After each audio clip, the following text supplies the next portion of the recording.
खबरों की तह में छिपी होती है बहुत सारी बारीकियां। इन बारीकियों को एनालाइज कर आपके लिए हम लेकर आते हैं मिस्टर एनालाइजर। नमस्कार, मैं हूं अजय कुमार। आज जिन मुद्दों पर हम चर्चा आपके सामने करने वाले हैं उसमें सबसे प्रमुख वो मुद्दा है जो हमारे बच्चों से जुड़ा है। नीट एग्जाम का संग्राम पूरे देश में बढ़ता चला जा रहा है। देश की सर्वोच्च अदालत यानी कि सुप्रीम कोर्ट ने अब साफ कहा है कि इस पूरे मामले पर स्पष्टता चाहिए और शीर्ष अदालत ने परीक्षा कराई जाने वाली एजेंसी एनटीए की विश्वसनीयता पर भी सवाल खड़े कर दिए हैं। अब सवाल यह उठने में लगा है कि इन बच्चों के मेडिकल के एडमिशन का क्या होगा। अगली सुनवाई 8 तारीख को है, यानी कि अब बहुत वक्त है और तय करना होगा कि बच्चों का भविष्य कहां जा रहा है। इसके बाद हम बात करेंगे मणिपुर में बीते 1 साल से लगातार जो हिंसा चल रही है उसे लेकर संघ संचालक ने अपनी चिंता व्यक्त की है। सवाल यह उठता है कि आज मणिपुर की इतनी बदहाल स्थिति क्यों है? राज्य सरकार ने अभी तक कोई काम किया ही क्यों नहीं? किसकी जिम्मेदारी है? फिर बात करेंगे महाराष्ट्र की। महाराष्ट्र में जिस तरह से जो एनडीए के घटक दल हैं वो अपनी नाराजगी प्रस्तुत कर रहे हैं, क्या विधानसभा चुनाव को लेकर यहां पर एक नई पटकथा लिखी जा रही है? कौन है इसका सूत्रधार? इसका हम आपके सामने चर्चा करने के साथ साथ पर्दा उठाने की कोशिश भी करेंगे और फिर अंततः बात करेंगे इस मुद्दे की क्या पूरी दुनिया भर में दक्षिण पंथ विचारधारा और पार्टियों की वर्चस्व बड़े पैमाने पर आगे बढ़ रही है। यूरोपियन यूनियन के चुनाव में पूरे यूरोप के 22 देशों ने हिस्सा लिया और जो बात निकल कर आ रही है वो अपने आप में चौंकाने वाली है। इसका खुलासा करेंगे और बताएंगे आपको कि स्थिति क्या बनती दिखाई दे रही है। आइए सबसे पहले आज की बड़ी स्टोरी, हमारे देश के भविष्य, हमारे बच्चों की बात करते हैं। नीट एग्जाम घपलेबाजी का एक बहुत बड़ा खेल बनता चला जा रहा है। सुप्रीम कोर्ट में एक याचिका दायर की गई है और सुप्रीम कोर्ट ने जिस याचिका पर सुनवाई की, बहुत ही सख्त रवैया अख्तियार करते हुए सुप्रीम कोर्ट ने आज जो कहा है वो बहुत बड़ी टिप्पणी है साहब। सुप्रीम कोर्ट ने राष्ट्रीय परीक्षण एजेंसी यानी कि एनटीए को नोटिस जारी करते हुए सवाल किया है।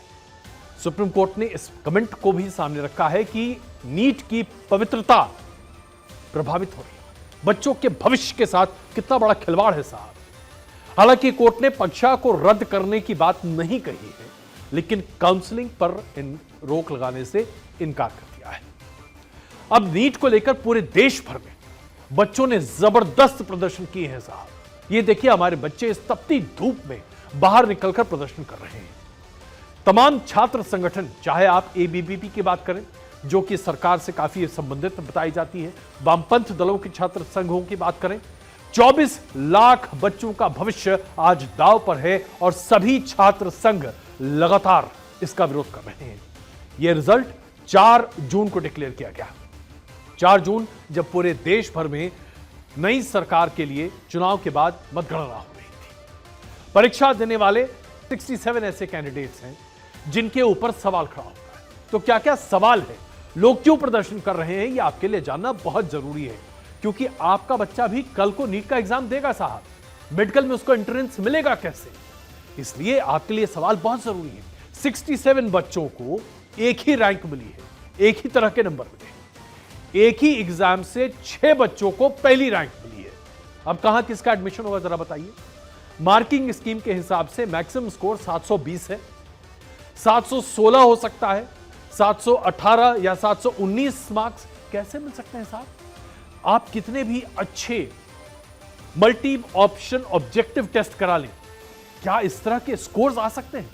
44 ऐसे स्टूडेंट्स हैं जिनको ग्रेस मार्क दिया गया है। किस आधार पर दिया गया इसके बारे में कोई चर्चा नहीं है। जो डेट तय थी रिजल्ट्स को डिक्लेयर करने की वो थी 14 जून। 10 दिन पहले नीट के रिजल्ट्स डिक्लेयर कर दिए गए 4 जून को। सवाल यह उठता है कि जल्दबाजी करने की आवश्यकता क्यों थी? क्यों 4 जून को ही रिजल्ट डिक्लेयर किए गए? नीट के एग्जाम को लेकर जो बच्चों का भविष्य अब दांव पर लगा हुआ है, इसकी जो तमाम जो उसका पूरा पैराफेर्नालिया है उसको लेकर बच्चे सड़क पर हैं और लगातार इल्जाम उठाए जा रहे हैं। क्या इसके पीछे कोई एक वजह है? नहीं साहब, इसके पीछे बच्चों ने कई ठोस वजह सामने रखी है। पहली वजह ग्रेस मार्क्स। तो आइए इसके बारे में आपको पूरी जानकारी देते हैं। एनटीए का कहना है कि पेपर लेट होने की वजह से एक्यूरेसी के आधार पर ग्रेस मार्क्स दिए गए हैं। लेकिन इसमें विसंगति यह है कि पेपर में स्टूडेंट सबसे पहले आसान सवाल ही साधता है, सबसे ज्यादा समय और एट फर्स्ट लास्ट में मुश्किल से सवाल को जवाब देने की कोशिश की जाती है। शुरुआती समय के आधार पर स्टूडेंट के बाद की एफिशिएंसी को कैसे आंका जा सकता है। दूसरा सवाल छात्रों की रैंकिंग को लेकर है, जो कि हमने आपके सामने रखा है। 67 बच्चों को 720 में से 720 मिल गए। अगर ऐसे ही एग्जाम होने हैं तो फिर एग्जाम का फायदा क्या है? 100% रिजल्ट, वो भी 67 बच्चों को। इनमें से 6 छात्र हरियाणा के एक ही सेंटर के हैं। यह बात लोगों को इसलिए भी चौंका रही है कि एक ही सेंटर के 6 छात्र हरियाणा के 720 में से 720 नंबर ले आते हैं, और टॉप करने वाले 8 स्टूडेंट के रोल नंबर भी एक ही सीरियल नंबर पे हैं। ये 8 छात्र जिनके सरनेम अभी तक नहीं सामने रखे गए। सवाल उठाने लाजमी है कि नहीं, यानी कि कहीं ना कहीं कुछ ना कुछ दाल में काला है। उसके बाद सवाल उठा कि जो मार्किंग की स्कीम है उस पर, मार्किंग स्कीम के हिसाब से मैक्सिमम स्कोर 720 और उससे कम हो सकता है। फिर भी छात्रों को 718, 719 मार्क्स दिए गए हैं। जाहिर सी बात है इसमें कुछ ना कुछ गड़बड़ी है, क्योंकि 716 और 720 के बीच में नंबर्स नहीं दिए जा सकते। ग्रेडिंग का प्रोसेस ऐसा है। तो ये मार्किंग स्कीम कैसे बदल गई? इन सही जवाबों को ढूंढना अपने आप में बहुत मुश्किल है। अगर छात्र ने एक भी सवाल छोड़ा तो उसके 4 नंबर कम होते हैं साहब, राइट? अगर एक भी गलत हुआ तो 720 में से 4 नंबर कम हो जाएंगे, यानी कि 716। तो 718 और 719 नंबर कैसे आए? इसका जवाब कोई देने को तैयार नहीं है। सवाल छोड़ने पर नंबर की कटौती होती है। 720 में से 4 माइनस किया, उसमें से एक और माइनस किया, यानी कि 715। मैंने आपके सामने तमाम बातें रखी। अब जो रिजल्ट का जो डेटा है उसे लेकर भी सवाल उठ रहे हैं।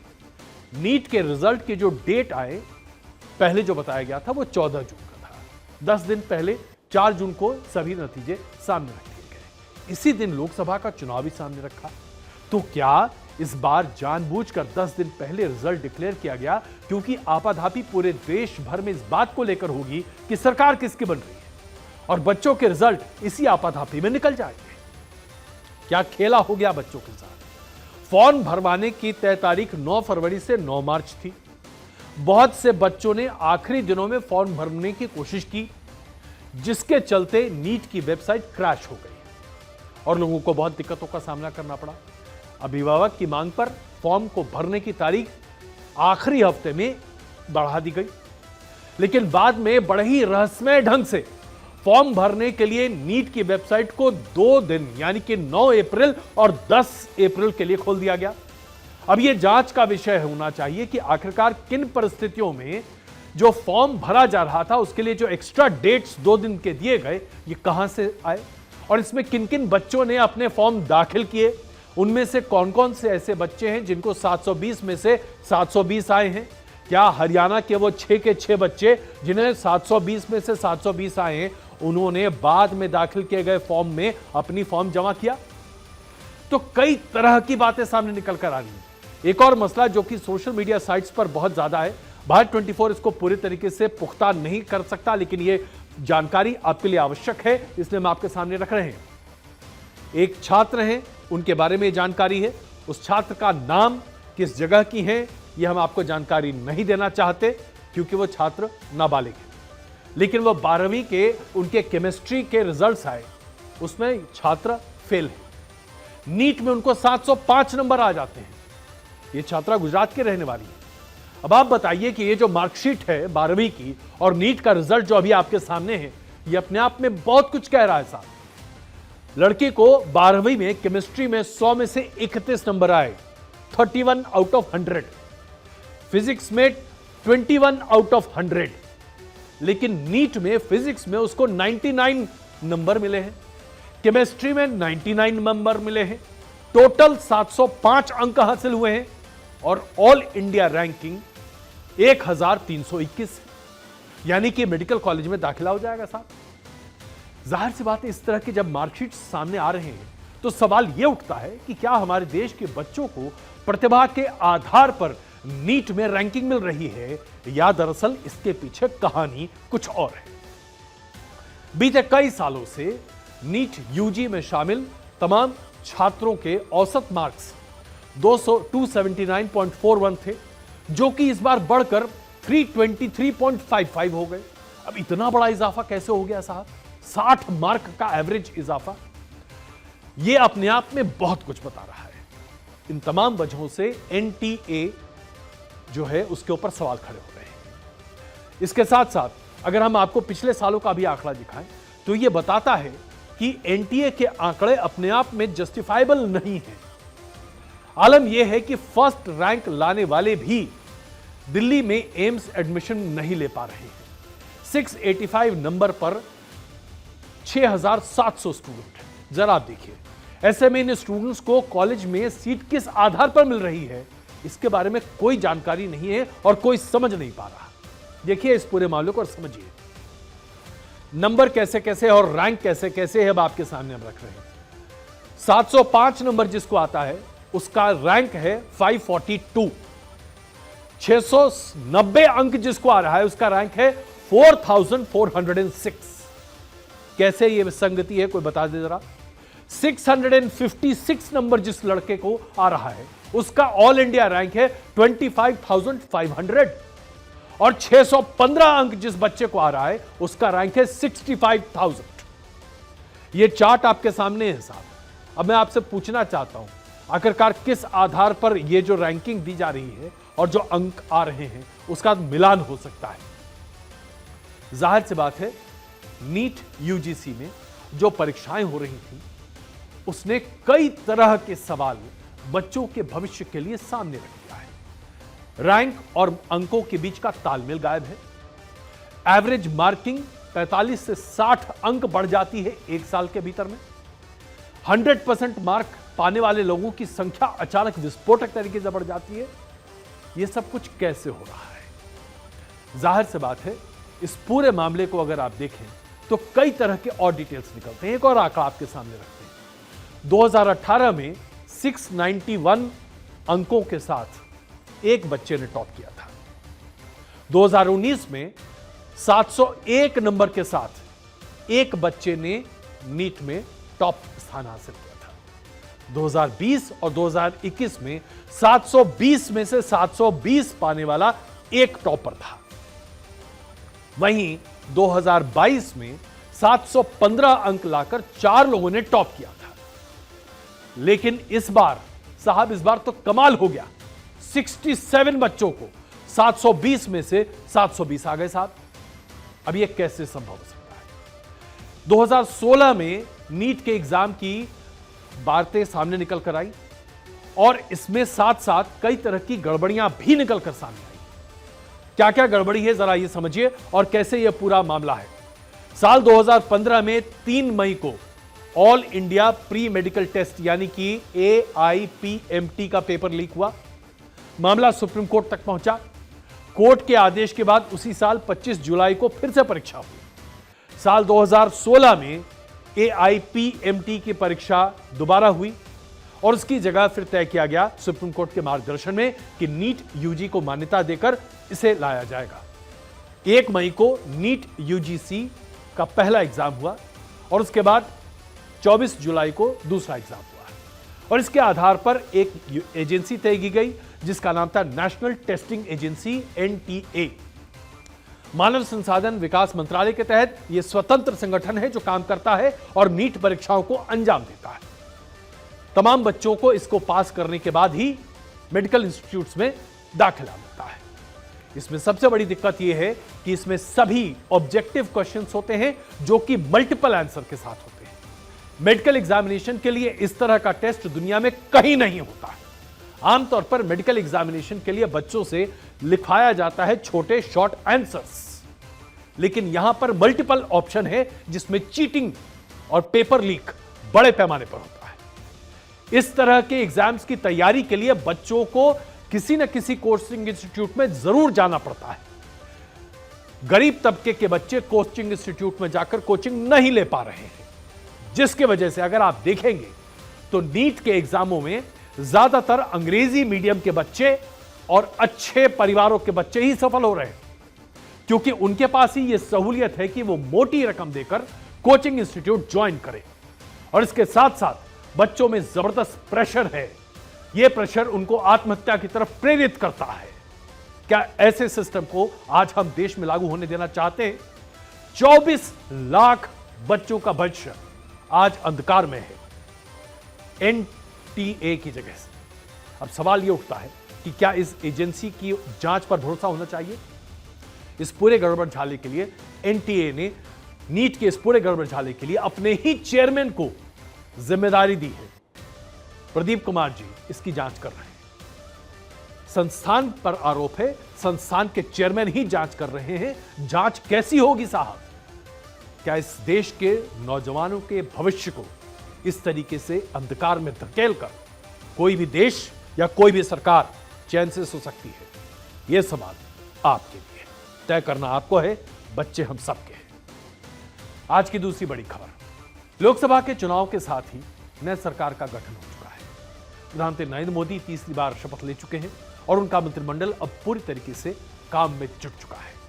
हमने इसकी तमाम तस्वीरें आपके सामने रखी हैं, लेकिन सरसंघचालक मोहन भागवत ने कुछ ज्वलंत मुद्दों पर अपनी टिप्पणी सामने रखी है, जिसमें सबसे पहले उन्होंने मणिपुर का जिक्र किया। मणिपुर का जिक्र करते ही उन्होंने बहुत संजीदा बातें कही हैं। इसके बारे में हम आपको विस्तार में चर्चा करके डिटेल्स बताएंगे, लेकिन उससे पहले एक और प्रमुख बात जो उन्होंने मौजूदा चुनाव और चुनाव में होने वाली प्रतिस्पर्धा पर सामने रखी है। सरसंघचालक की यह चिंता आज देश के लिए बहुत महत्वपूर्ण है। देखिए उन्होंने क्या कहा। सेवा करता है जो वास्तविक सेवक है, जिसको वास्तविक सेवक कहा जा सकता है, उसको कोई मर्यादा रहती है, वो मर्यादा से चलता है। काम करते सब लोग हैं, लेकिन कार्य करते समय मर्यादा का पालन करते हुए उसको करना। परंतु करते समय कुशलस्य उपसंपदा है, कौशल पूर्वक वो कार्य करते समय दूसरों को धक्का नहीं लगना चाहिए, ये मर्यादा भी उसमें निहित है। दो पक्ष है, विरोधी पक्ष कहते हैं, मैं प्रतिपक्ष कहता हूं। वो विरोधी नहीं है, उसको विरोधी मानना भी नहीं चाहिए। वो प्रतिपक्ष है, वो एक पहलू उजागर कर रहा है, उसका भी विचार होना चाहिए। सरसंघचालक ने एक बहुत ही महत्वपूर्ण बात कही है, जिस पर मैं आपका ध्यान आकर्षित करना चाहता हूं। हम आज विरोधी पक्ष क्यों कहते हैं, प्रतिपक्ष क्यों नहीं कहा जाए विरोधी पार्टियों को या सत्ता के दूसरे तरफ खड़ी पार्टियों को? एक ही सिक्के के दो पहलू हैं। राजनीति प्रतिस्पर्धा का खेल है, इसमें द्वेष क्यों? बहुत ही बड़ी बात इन्होंने कही। इसके साथ साथ ऑर्गेनाइजर, जो कि एक तरह से मुख्य पत्र के तौर पर माना जाता है संघ परिवार का, उसमें रतन शारदा ने एक बहुत बड़ा लेख लिखा, जिसमें कुछ महत्वपूर्ण बातें हैं जो कि आज भारतीय जनता पार्टी के लिए, आत्मचिंतन के लिए बहुत महत्वपूर्ण है। उन्होंने कहा कि भारतीय जनता पार्टी के नेता कार्यकर्ताओं ने लोकसभा के चुनाव में आरएसएस से संपर्क नहीं किया। भारतीय जनता पार्टी के नेता सोशल मीडिया पर पोस्ट शेयर करने में बहुत व्यस्त रहे, जमीन पर उतरे नहीं। बीजेपी के नेता और कार्यकर्ताओं ने जमीनी आवाज को सुनी नहीं, इसलिए असफल रहे। प्रधानमंत्री नरेंद्र मोदी ने बहुत जबरदस्त काम किया, लेकिन उन्होंने जब 400 प्लस का नारा दिया तो यह बीजेपी के लिए एक टारगेट था।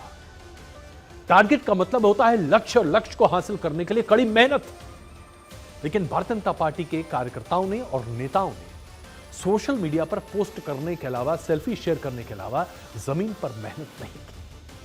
देखिए, संघ परिवार के साथ एक बात तो हम सबको समझनी चाहिए, वास्तविक धरातल पर राजनीतिक असर क्या होता है, इसे बड़े पैमाने पर सामने रखा जाता है। और सरसंघचालक मोहन भागवत ने अपनी जो बातें रखी हैं, उसके कॉन्टेक्स्ट में जब आप इस लेख को देखते हैं तो यह बात सामने रखी जाती है कि आखिरकार भारतीय जनता पार्टी का आंकड़ा 240 के आसपास आकर क्यों टिका, और यह चिंता का विषय है, जिस पर सरसंघचालक ने ध्यान आकर्षित किया। और इसके साथ साथ उन्होंने बहुत ही ज्वलंत मुद्दा, जो देश के लिए बहुत महत्वपूर्ण है, हमारी सीमाओं के लिए बहुत जरूरी है, क्योंकि म्यांमार से सीमा मिलती है मणिपुर की। मणिपुर में बीते 1 साल से दो समुदाय के बीच में झगड़ा इतना जबरदस्त है कि वहां पर स्थिति बहुत खराब है।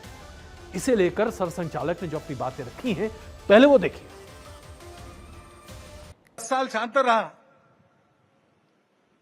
पुराना गन कल्चर समाप्त तो हो गया ऐसा लगा, और अचानक जो कलह वहां पर उपज गया या उपजाया गया, उसकी आग में अभी तक जल रहा है, त्राही त्राही कर रहा है।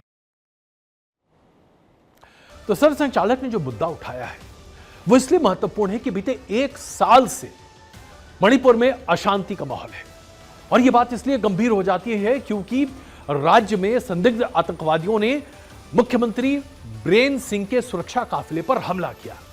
10 साल के बाद इस तरह का हमला, यह गन कल्चर आपको देखने को मिला है। मणिपुर में 3 मई 2023 से अशांति का माहौल फैला हुआ है। 1 साल से ज्यादा का वक्त बीत चुका है और मुख्यमंत्री बीरेन सिंह अभी भी कान में तेल डालकर बैठे हुए हैं।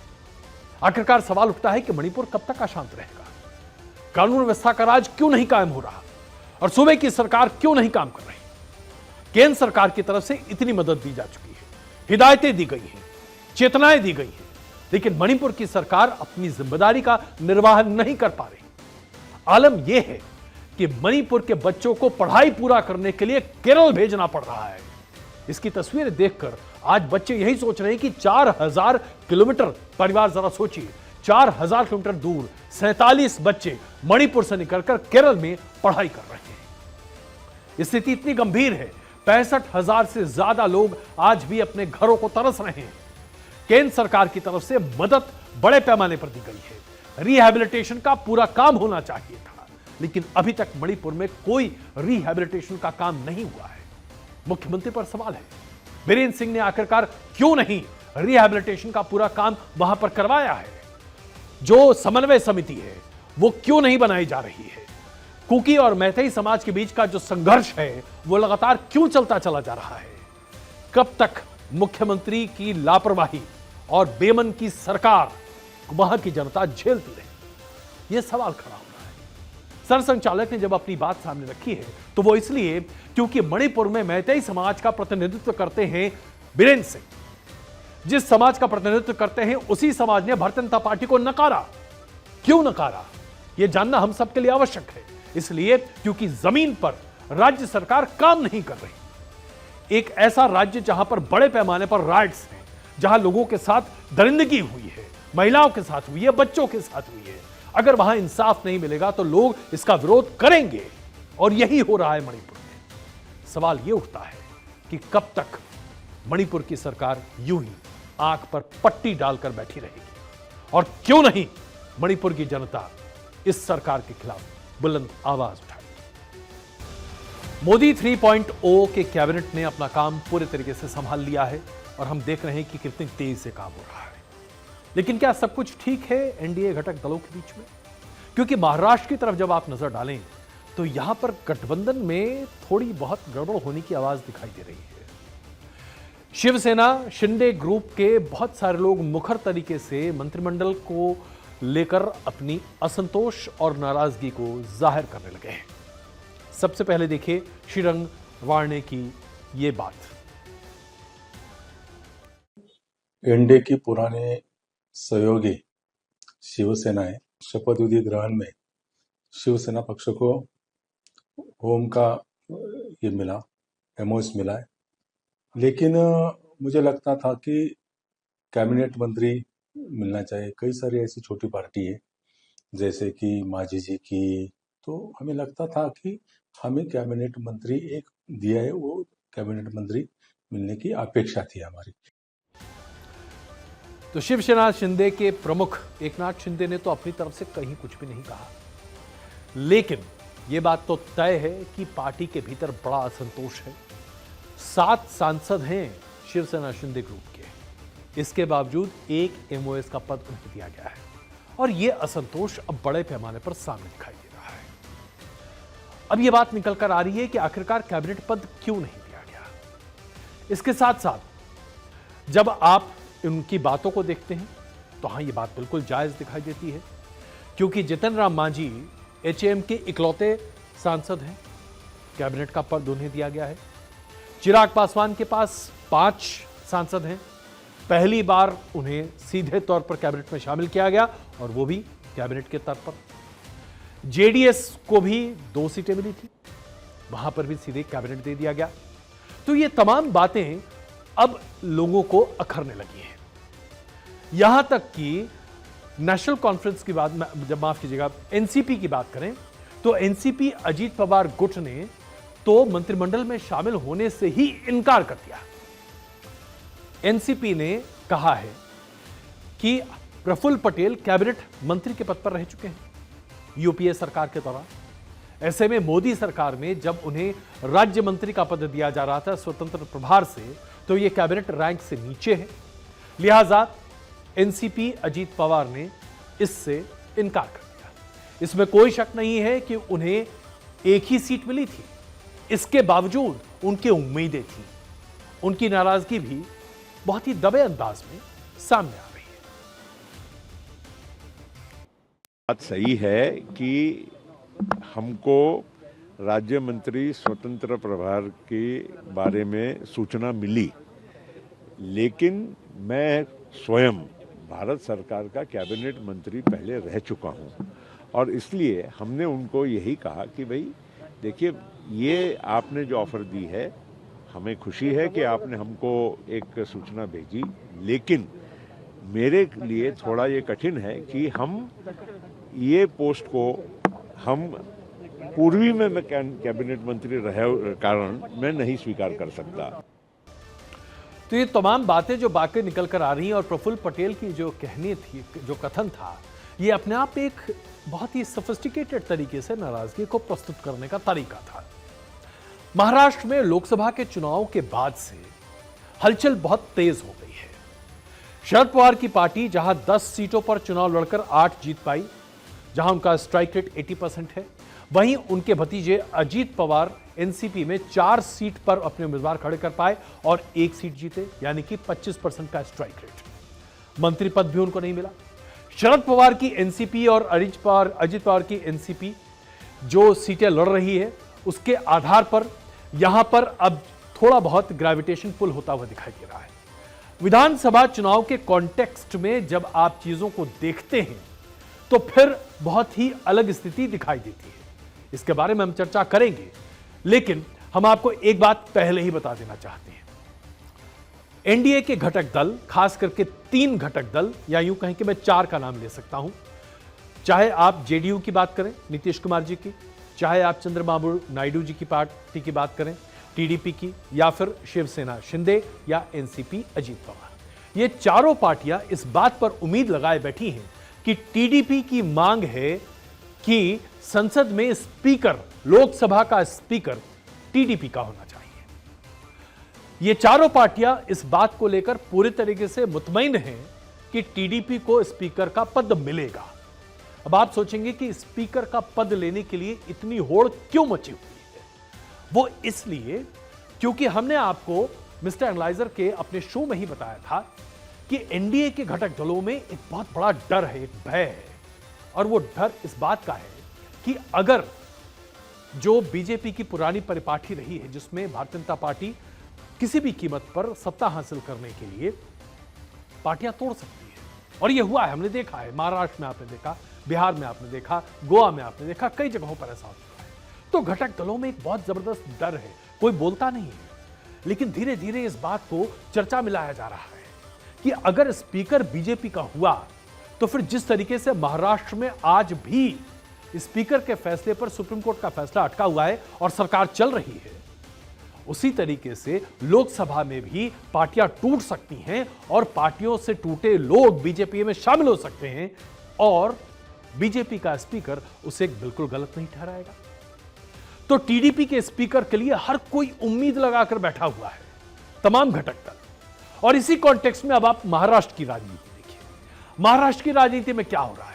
विधानसभा के चुनाव तकरीबन 3 से 4 महीने बाद शुरू होने वाले हैं और उसके लिए पहले ही लोकसभा में जो प्रदर्शन है उसे लेकर असंतोष है भारतीय जनता पार्टी के खेमे में भी, शिवसेना शिंदे के खेमे में भी और अजीत पवार की एनसीपी के खेमे में भी। अजीत पवार के खेमे के कई विधायकों ने शरद पवार की खेमे से मिलने की बात पूरे तरीके से सामने रखती है। यानी कि जो एनसीपी का समूह है उसके लिए बड़ी चर्चा महाराष्ट्र में स्थानीय स्तर पर हो रही है कि अगर घर का भूला वापस लौट आता है तो उसमें बुराई क्या है। अजीत पवार अगर भूले भटके बीजेपी के पास चले गए थे तो वापस शरद पवार के पास आ जाएं तो इसमें बुरा क्या है। दूसरी तरफ एक और खेल हो रहा है साहब। शिवसेना उद्धव ठाकरे ने ओपन ऑफर दिया है सभी शिवसेना शिंदे के विधायकों को कि आप आइए शिवसेना में वापस आ जाइए। शिव सैनिक तो एक ही है, पार्टी का सिंबल आपके पास है, नाम और चेहरा हमारे पास है, एक साथ मिल जाइए, मिलकर चुनाव लड़िए। अब ये जो राजनीति हो रही है राज्य के स्तर पर, ये इसलिए रुकी हुई है क्योंकि जब तक स्पीकर का फैसला न हो तब तक कोई भी घटक दल कोई बड़ा फैसला लेना नहीं चाह रहा है।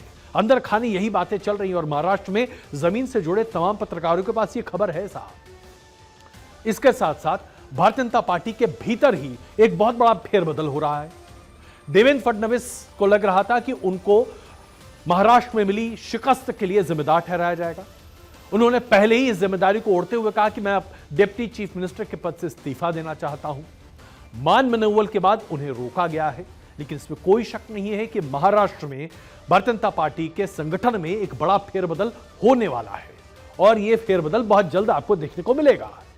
ऐसी सूरत में जब बीजेपी खुद ही अपने फेरबदल को लेकर सामने है, शिवसेना दो फाड़ के बीच में सुलह सफाई की कोशिशें चल रही हैं, तीसरे लेवल पर एनसीपी दोनों धड़ों के बीच में सुलह सफाई की कोशिशें चल रही हैं और सबसे बड़ी बात तो यह है कि दलित आरक्षण का मुद्दा, दलित का मुद्दा, मराठा आरक्षण का मुद्दा अभी भी ज्वलंत बना हुआ है और भारतीय जनता पार्टी के लिए गले की फांस बना हुआ है। तो यानी कि महाराष्ट्र की राजनीति में साहब जबरदस्त भूचाल है। एनडीए गठबंधन की सरकार केंद्र में सुचारू तरीके से काम कर रही है, लेकिन यह काम तब तक ही होता रहेगा जब तक कि महाराष्ट्र की राजनीति की दिशा स्पष्ट नहीं हो जाती साहब। तो स्पीकर के चयन के साथ ही महाराष्ट्र की राजनीति की अगली किश्त आपके सामने होगी। अगर स्पीकर टीडीपी का हुआ तब तो शायद गठबंधन ठीक तरीके से इंटैक्ट रहेगा। अगर स्पीकर बीजेपी का हुआ तो गठबंधन की दरार पड़नी तय है। कम से कम महाराष्ट्र के तमाम लोग यही कहते दिखाई दे रहे हैं।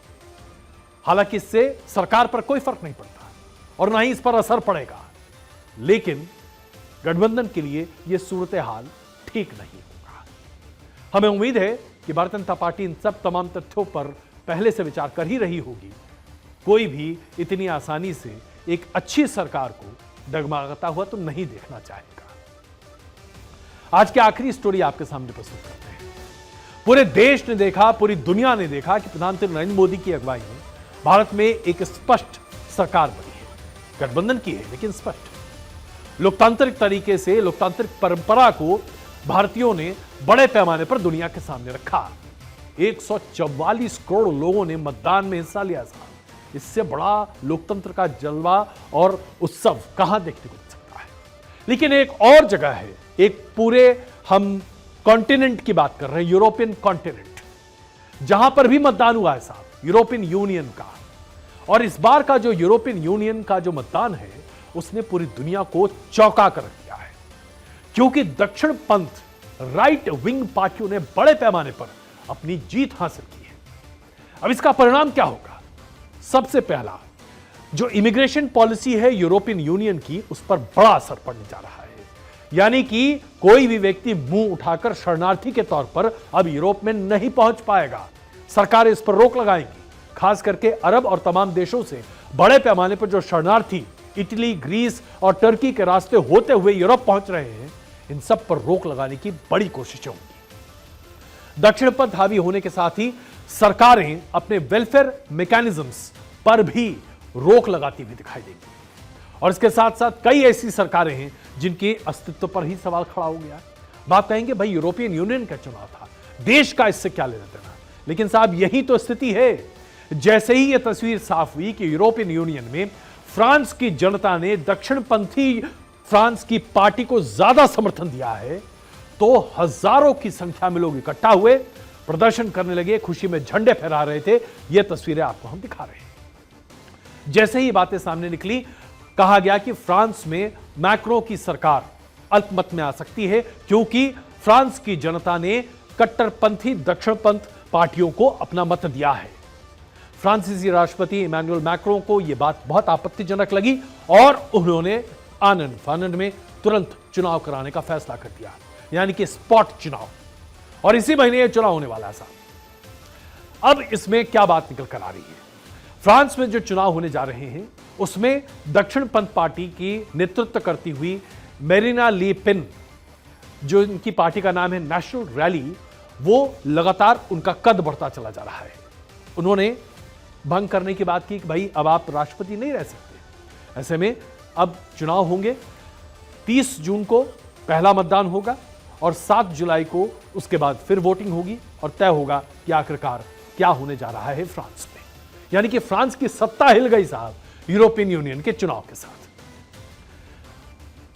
इमैनुअल मैक्रों ने जो बातें कही वो हम आपके सामने स्क्रॉल पर अभी रख रहे हैं। आप देखिए, उसमें उन्होंने लिखा है, ये नतीजे सरकार के लिए विनाशकारी हैं, मैं इसे अनदेखा नहीं कर सकता, मैं संसद भंग कर चुका हूं और आपके पास आ रहा हूं ताकि आप अपने राजनीतिक भविष्य और विकल्प को चुनें। अब इसके साथ साथ फ्रांस की राजनीति में जो भूचाल है वो तो आपके सामने है ही, लेकिन एक और देश की बात करते हैं जहां पर काफी बड़ा दबदबा आता हुआ दिखाई दे रहा है। जैसे कि 5 साल तक यूरोप में, जैसे कि अब हम आपके सामने रखने जा रहे हैं, जो यूरोपियन यूनियन में चुनाव हुआ उसमें इटली की बात सबसे पहले बाहर निकल कर आती है। इटली का जो दबदबा है वो कहीं ज्यादा आगे बढ़ता हुआ दिखाई दिया है। जॉर्जिया मेलोनी की पार्टी ने वहां पर अपने दबदबे को बढ़ाया है। वहीं पर अभी G7 समिट होने वाला है। प्रधानमंत्री नरेंद्र मोदी भी मेलोनी से मिलने के लिए वहां पहुंच रही हैं। मेलोनी का कद अब यूरोपियन यूनियन में बढ़ा है क्योंकि उनकी पार्टी जबरदस्त जीत के साथ यूरोपियन यूनियन में राइट विंग थॉट के साथ आगे आई है। 28% वोट मेलोनी की पार्टी को मिला है। किंग मेकर की भूमिका में आ गई है और मेलोनी की brothers of Italy party European union में सबसे लोकप्रिय पार्टी के तौर पर सामने आई है। सबसे बड़ी बात तो यह है कि मेलोनी इस बात को पूरे तरीके से दुनिया के सामने रखती है कि वो तानाशाह के साथ खड़ी रही हैं। हम सब जानते हैं कि मुसोलिनी इटली के एक तानाशाह थे हिटलर के तौर पर, और मेलोनी ने कभी भी अपने आप को मुसोलिनी से अलग नहीं किया। दरअसल उनके ऑफिस में मुसोलिनी का फोटो तक लगा हुआ है। यही दक्षिणपंथ की चिंगारी अब हंगरी में भी है, जहां पर विक्टर ओबान की राष्ट्रवादी फ्रेंचाइज पार्टी का जबरदस्त प्रदर्शन वहां पर देखने को मिला है। अब वहां पर यह बात भी तय हो रही है कि अब स्पेन में भी दक्षिणपंथ बड़े पैमाने पर सामने आ रहा है।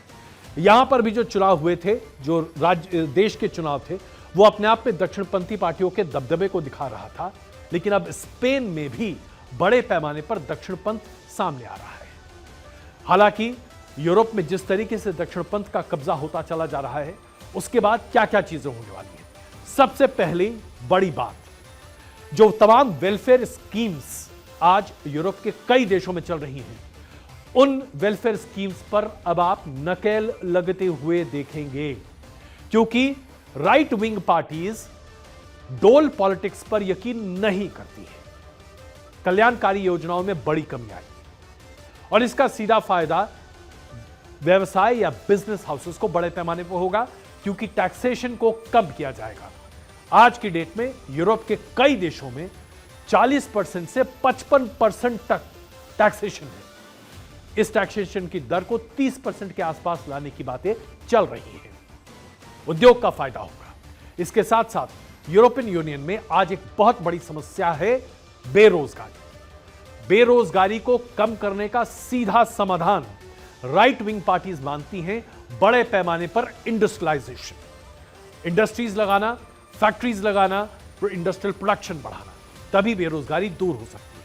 लेकिन जैसे ही आप इंडस्ट्रियलाइजेशन पर जोर देंगे, आप ईंधन का ज्यादा इस्तेमाल करेंगे, और जब आप ईंधन का इस्तेमाल ज्यादा करेंगे तो क्लाइमेट चेंज को लेकर यूरोपियन यूनियन ने अभी तक जो आश्वासन दिए हैं वो वो आश्वासन किनारे रख दिए जाएंगे।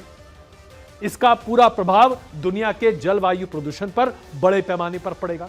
यानी कि आप देखिए, दक्षिणपंथी सरकार और दक्षिणपंथी सोच जैसे जैसे यूरोप पर हावी हो रही है, बड़े भूचाल और बदलाव आपको यूरोप में दिखाई देंगे, जिसका असर आपको अमेरिका में भी दिखेगा।